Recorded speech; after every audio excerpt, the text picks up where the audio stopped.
In my head, you have held me in your arms. In my head, I've been witness to your charms 1,000 times. You have sung me a love song in my head. Hello, you're very welcome to the first episode of the Attic Sessions for 2018. Belated Happy New Year to everybody.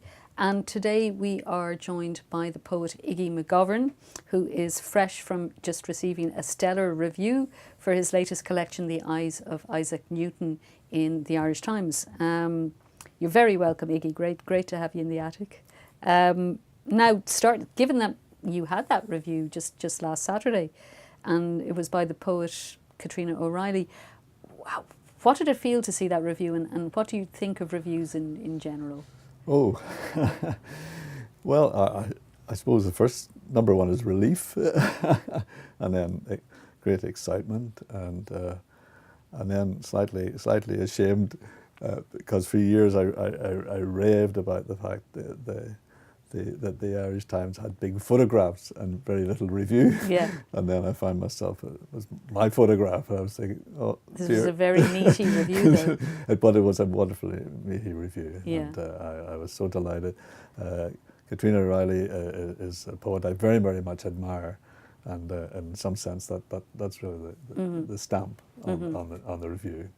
But have there been, because there's one memorable review in my mind that I had that kind of stopped me in my tracks for a wee while because it wasn't a great one. So in the past, have there been kind of reviews that have bothered you, or? I don't think so.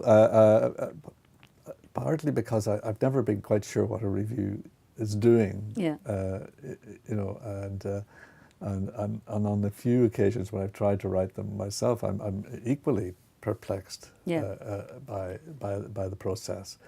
So I always approach them and saying, well, this is great. There is a review. Yeah. This is great. Yeah.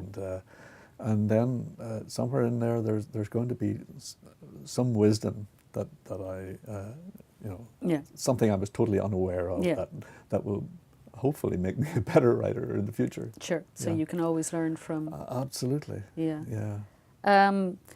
So we'll talk about The Eyes of Isaac Newton in a little while, but let's bring you back to how you got started, because you grew up in Coleraine. Was there a lot of poetry lying about, or what was your exposure as a... No, there wasn't. There wasn't much literature lying about either. There weren't very many books in our house. Yeah. If there were usually religious background of some sort. And so poetry, I don't recall very, very much in school even about poetry. There was something about verse making in the sense of funny verse that was around. Yeah. There was a particular one, my mother's favourite was about this gravestone in the local graveyard, supposedly, where the verse was, "Remember, man, as you pass by, as you are now, so once was I.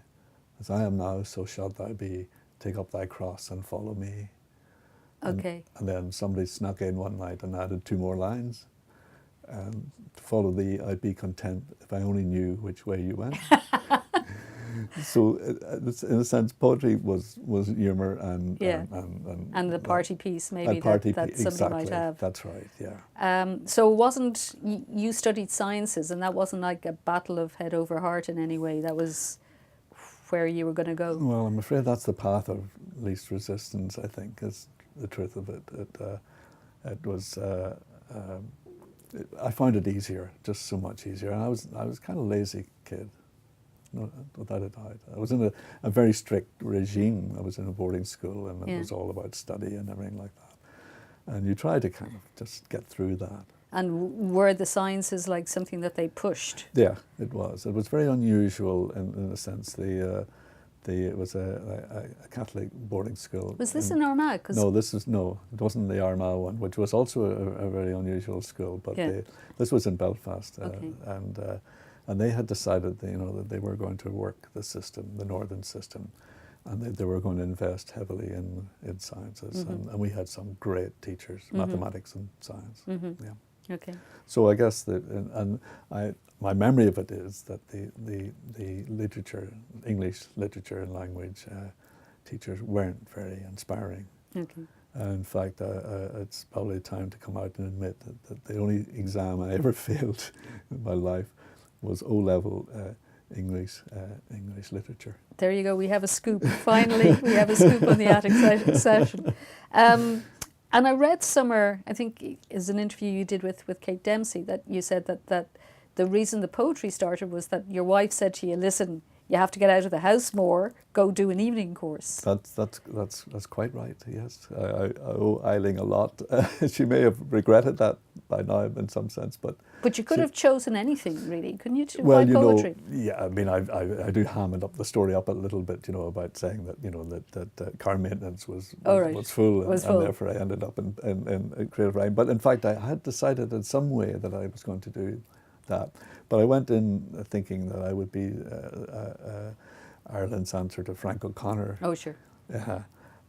Not realising just how extraordinarily difficult short stories are. And at the end of the course, we all got little report cards, and mine said, "You will never be a short story writer." ...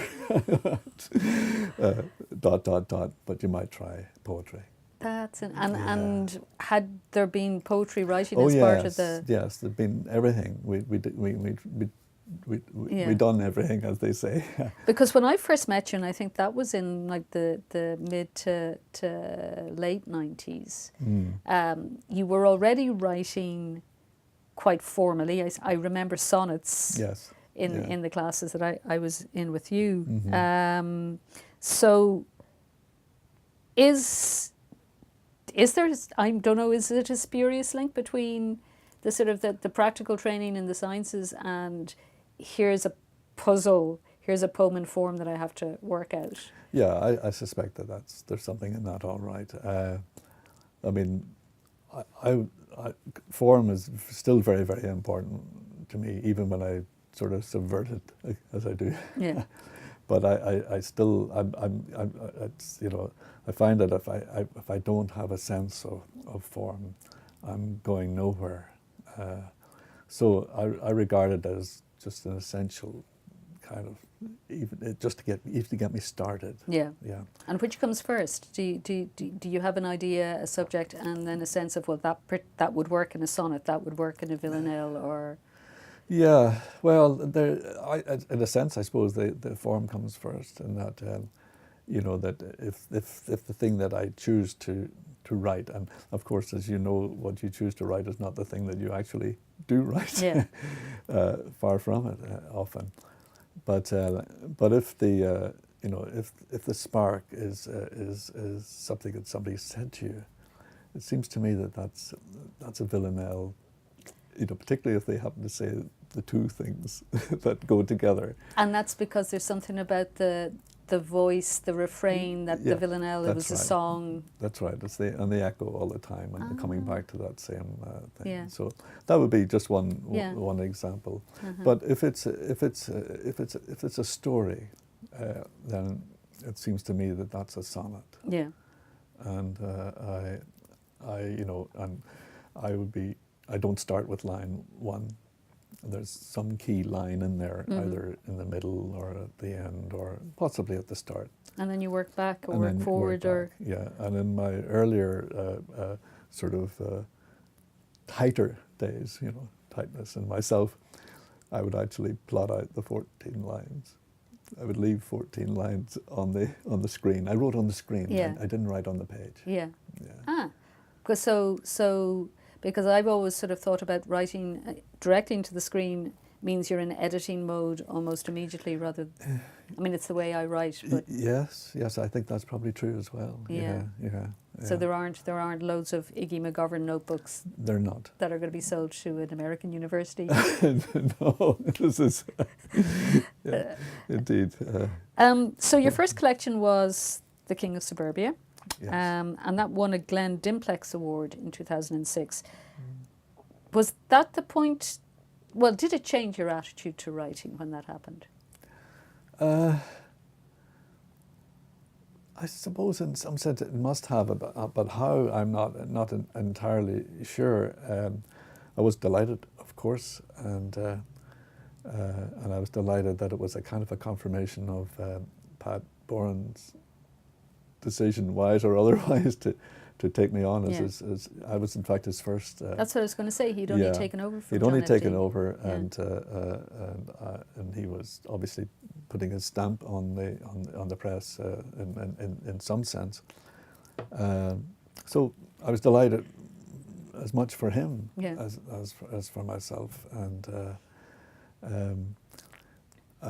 I suppose maybe at that stage I didn't realise that you know, awards are very random processes, really. I mean, you know, two or three people sit in a room with lots of books. Yeah.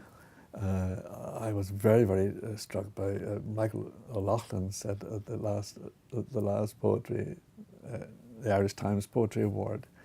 He said that there were three people in the room, I think. He said, and we all said that we'll pick our each of us will say our best five. Mm.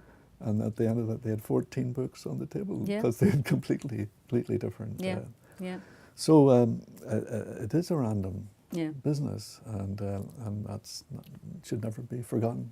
Yeah. And so the sort of the expectation that if it happens once, it's going to happen constantly should not be entertained. Oh, absolutely. You know, the award should have a thing stamped on it saying, "Don't expect to get so lucky." Yeah, it struck once. It struck once.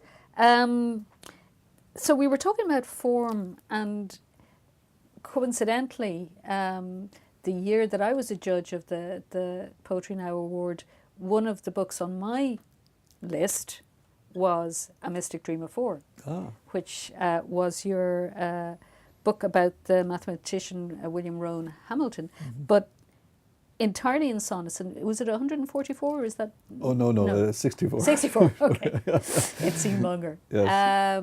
Oh, really? I was immersed in it, I think. And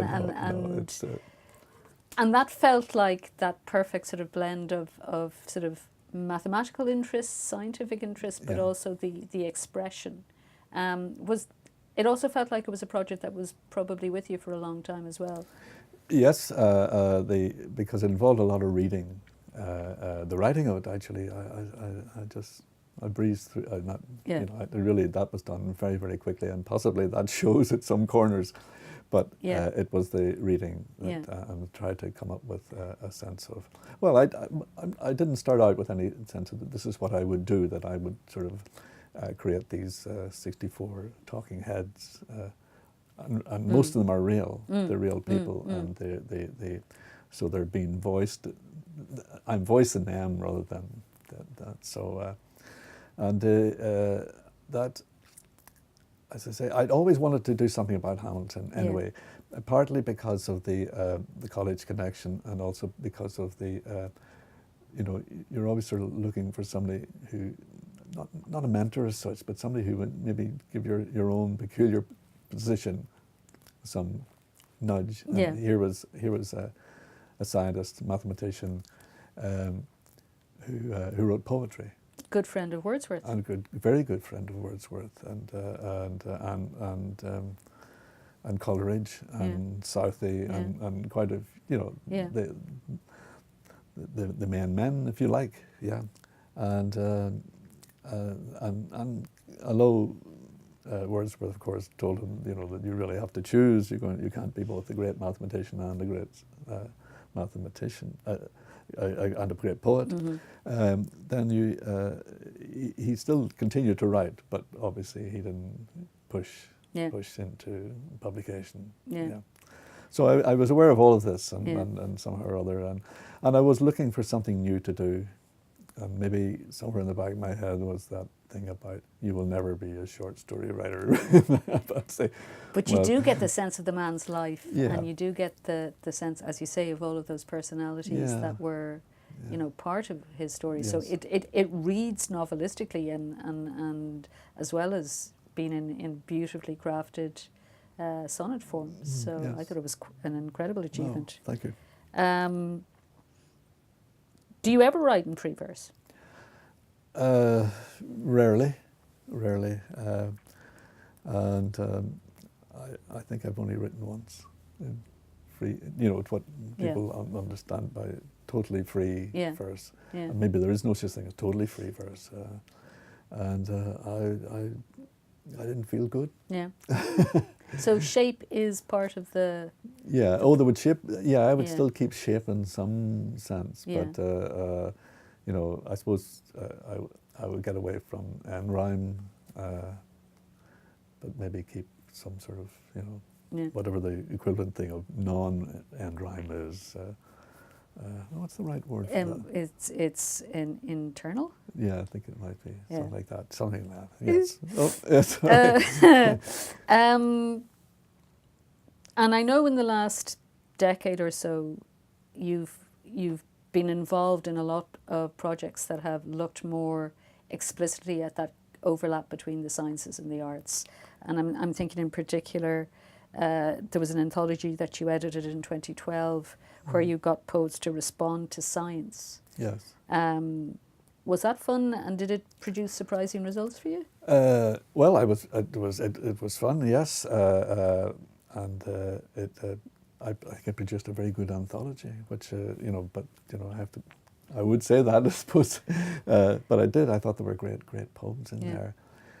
What was great was that everybody said yeah, and no, the idea wasn't mine. In fact, it was Pat Boran's, and but I took it on, and Pat's busy, and I made the selection of people, and but it was, and fun in the sense that it was no work. They did the work. There might have been occasional issue because they were asked to write about science in 12 lines because it was 2012 and there were 20 of them, and it was to do with the 2012 European science meeting in Dublin.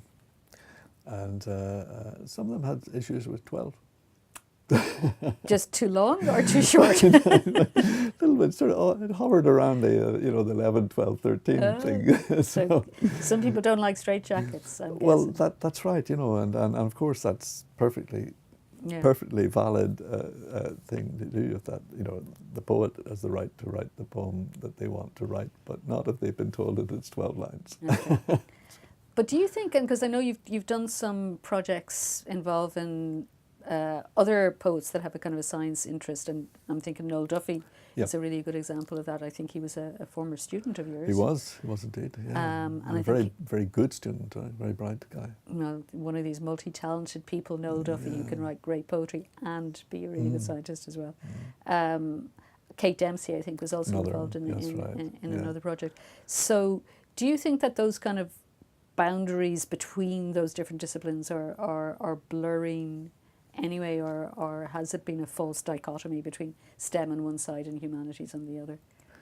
Well, this is, the boundaries are becoming stronger in one sense because of the funding of universities. There's no doubt about that, and I think that's a pity. But the state makes decisions and has to. And sees that's its role, and the state is us, and they're making those decisions in the best interests, one hopes, anyway. But I think there's, as almost against that, there is a kind of a natural kind of coming together now, more so than I would have been aware of when I was a student, certainly. Yeah. So there is, the boundaries are being blurred off, if you like, off to the side, maybe on a one-to-one basis, or smaller groups or something like that, but not in that sort of formal statement about. I wonder, does social media have a role to play? Because I'm thinking about somewhere like Twitter now, where Robert McFarlane, wonderful sort of landscape writer, and has a regular Twitter feed where he presents words, and then writers get in touch, they respond, they do something themselves or whatever. So that I think the fact that a cat can talk to a king now, Yes. has changed the way we have conversations about things. Yes, I didn't know he had Oh, it's great. yeah, because Yeah. I know I knew him, met him at Oxford Yeah. when I was there. And he's a great guy Yeah. and a great writer. Have you seen The Lost Words, which is the one with Jackie Morris, the illustrator? Yes, I've seen it. Gorgeous book. Yes, yes. Yeah. Gorgeous behind you. And then there's this, and there's someone in there has taken his writings and made poems out of it. Is that This right? is The Lost This is Words. the one. This is The Lost Words. Because yes. it's specifically about animals, Yeah. and the idea was that these were words that were being removed from the Oxford book of the dictionary for children. Yes. Okay. So they were reinstituting these words, but writing poems around them, and then Right. these beautiful illustrations by Jackie Morris. But it just made me think about the wonderful, synchronicity of different disciplines when you bring them together. Mm-hmm. And it's something maybe that Hamilton would recognise very well, that it's not just, I'm a scientist, therefore I don't talk to poets or whatever, that yes. you learn from all of the different things. Yeah. Which brings us maybe to Isaac Newton. How did this book come about? And again, was this another person that you'd been long interested in? No, in fact, Isaac doesn't get much of does he not? a say in the book, not a lot. And it's more the eyes that really are the linking theme in it. And I've always been fascinated. I mean, somebody who wears glasses and has had a few near misses in the laboratory, but thanks to the glasses, that sort of thing. Yeah. So I've always been interested in eyes, and they're quite fascinating organs. They seem to sort of stand apart from the rest. The rest of them, in some sense, are kind of very functional. Sort of do their job. But the eyes are kind of, they're doing more than just doing their job. That's how it seems to me. That might be fanciful, but that's and all sorts of weird things about them. The fact that they take in oxygen directly, whereas the rest of the body depends on this other more laborious method of getting it around through the blood. Yeah, so they're different. Yeah. And we use them so much. Yeah. Well, they are the poets' tool as much as the ear.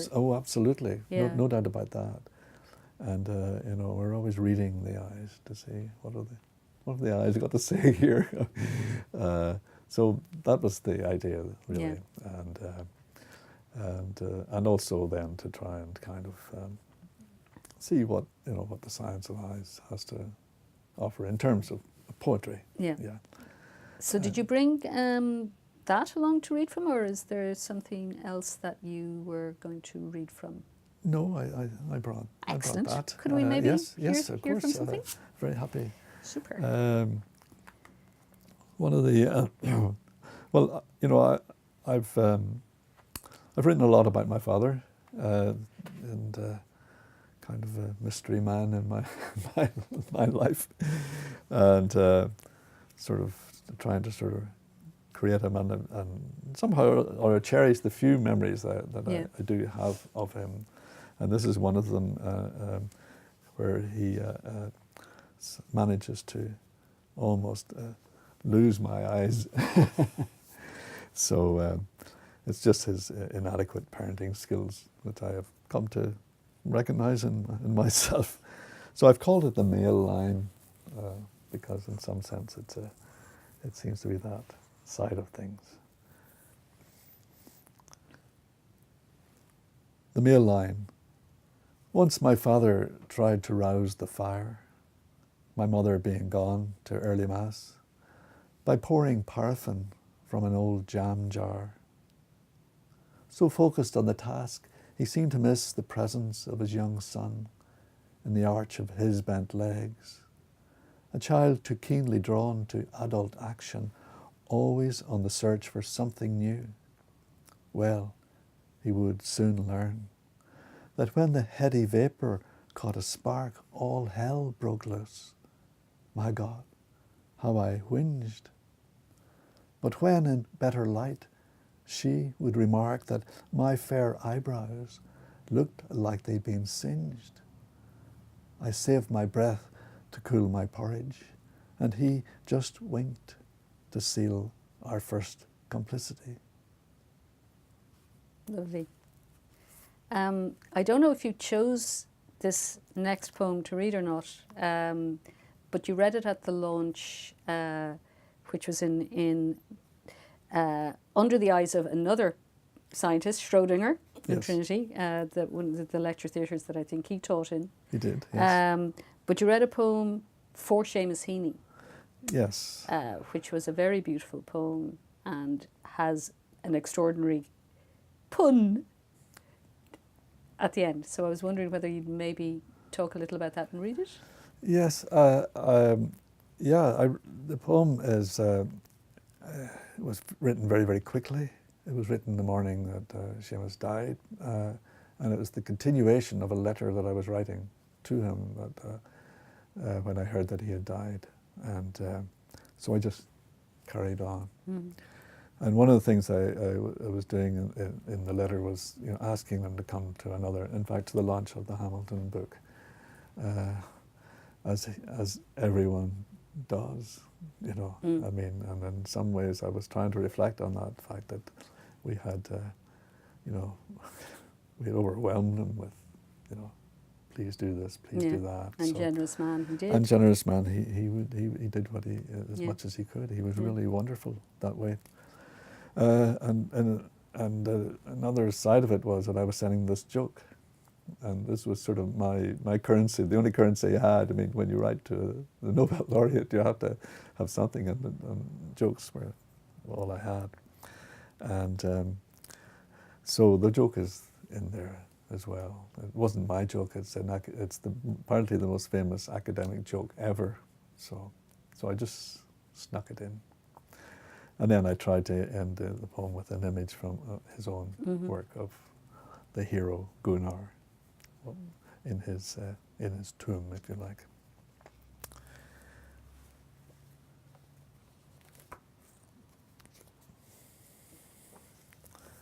So the poem is called To Seamus Heaney in Heaven. When word came I was midway in a letter to yourself. What's he after now, you ask? I had begun like Kavanagh's swan, head low with many apologies. Like Hamilton writing to Wordsworth, Ucidique legendo.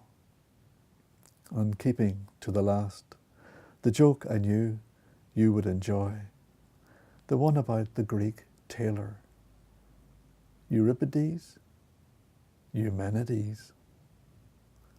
But you were already beyond, like Gunnar, sharing poems with the greats, Milosz, Brodsky, Lowell, Hughes, Yeats.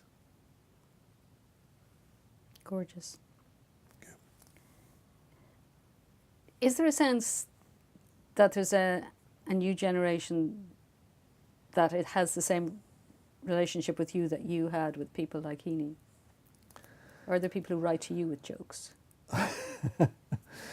People do write to me actually, yes, but not with jokes. They write and say, I'm very interested in science and poetry, and can you give me some pointers? And I feel very inadequate at that point. I really do. What, the professor of physics from Trinity College? Yes, but it's more about, I feel that if I were a professor of the interaction of science and poetry and science literature, that would be a very different matter. Yeah. So I try to be. I always write back, first of all. Yeah. And in that sense, Heaney, I take my cue from Heaney as in so many things, in fact. But that business of always writing Responding. back. But I'm never terribly comfortable. I just had one the other day from Notre Dame, a young woman from Notre Dame who said that she was very interested in this and she would like to come and talk to me, and I will do that. But I'm slightly, That would be a great course for Trinity to take on, though, because I have a feeling they do something in the medicine, because I've come across references to a course in medicine in Trinity where they look at poetry that has dealt with medicine or doctors or the interface. So yes, I think that's part of their ethics element. yeah. Martin Dyer taught that Did for a little while. Oh, yeah, I'm okay. not sure, maybe 2 or 3 years. Yeah, so yeah, I mean, it would be interesting to think in those terms, but just at the moment, the college is easing into a system where they will have there will be time to do something else. Yeah. So the modular sort of approach, so you can Yeah. you Yeah. can be a scientist and go and do a creative writing module or Something like that, Yeah, yes. yeah. So, and I don't know where that is at this moment, Yeah. but I know that's intended, and then it would be great, yes, if they would do something along those lines. Well, yeah. you have time on your Oh, hands no. now. So That's right. Yes. we were talking a little earlier about Iggy's very busy retirement, so you don't really have time on your hands. But No, I'm busy. I'm busy not doing the things I should be doing. but yes. it'd be nice to think that you've been creating an environment where that kind of thing is possible. Yeah, I think that, yeah, adding to that, yeah, and maybe I'm just getting a little bit too, getting too stiff about this. But maybe all it needs to be done is to say this is a good thing, Yeah. and then it will become a Yeah. good thing. Yeah, Yeah, yeah, absolutely. yeah. So what's the next creative project, or is it far too early to say? The book only came out in November, and Yeah.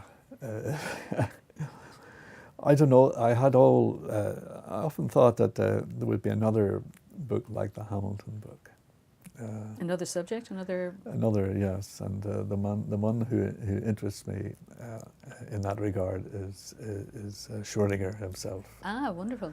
And of course, I mean, the criteria for someone like that, if you like, maybe they're false criteria, but scientist who writes poetry, and Schrödinger wrote poetry, published one collection. But also, there has to be a really interesting life as well, and that was true of Hamilton, and it most certainly was true of Schrödinger. Yeah, I may yet. Well, do are that. there poems begun, or No, not no. I would be going back to the start now and reading there are a couple of very good biographies of Schrödinger, and talking to people, and the difference between Hamilton and Schrödinger, of course, is that there are still people around who knew Schrödinger, so you could actually go and talk to them.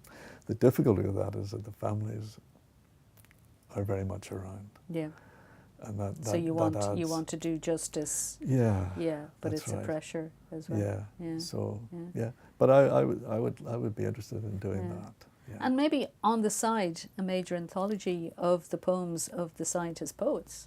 That's right. Yes. I in fact, I'm supposed to be doing something like that, which I haven't done very much on. Yeah. I spent a little bit of time in Erlangen University, where they actually had one of these serious attempts at science and literature combined courses.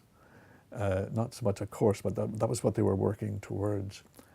And I spent time with them, and my promise to them was that I would try to work on the anthology like that. And I made a start, but part of the problem is that I needed to really include a lot of German poets, and I'm limited in my German, and so that's another.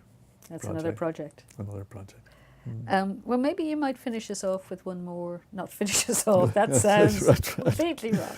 You will give us a wonderful conclusion to this conversation with another poem from the book. Well, a poem that's attracting some attention, and I'm somewhat frightened by that, is a poem that Villanelle, that was based on something my wife said to me, which was, she said, "Why don't you write me a real love poem?" And this is clearly not I'm not very good at this, clearly. And so it became the first line of Villanelle, and then there was another one that came with it that seemed to make some sense in mine. And I got started, and I got going through the Villanelle, and then I thought, how am I going to get out of this? And And the morning I was doing this, I heard on the radio that the last typewriter factory in India had closed. Wow. Escape clause. The request. Write me a real love poem, she said. Not one of your trademark ironies. From the heart this time, not the head. The 30+ years we've been wed weigh in with this request to please write me a real love poem. She said, no talk of paths we've yet to tread, no hint of shared eternities. From the heart this time, not the head. No squint-eyed cupids, arrow sped, no corny jokes, no schmaltz, no cheese. Write me a real love poem, she said. No murmurings of how love fled, no airy-fairy sophistries. From the heart this time, not the head. The Olivetti on the bed, the warm caress of well-worn keys. Write me a real love poem, she said, from the heart this time, not the head. Wonderful. Well done. Well done. Well, it's been fascinating to chat with you. Really looking forward to what you next produce in terms of an anthology, which maybe, like Schrodinger's cat, may be there, may not be. And I think that approach to Schrodinger himself sounds brilliant. So I really hope you do that. Oh, thank you. And thanks in the meantime for coming and talking to us. Oh, my pleasure. Thank you. Thank you. And thank you very much for watching us. First show under our belt of 2018. We'll be back next month with something probably quite different. And looking forward to joining you then. Thank you. Yes, I know that I'm just a dreamer. I dream 'cause it's the closest I'll ever get to you.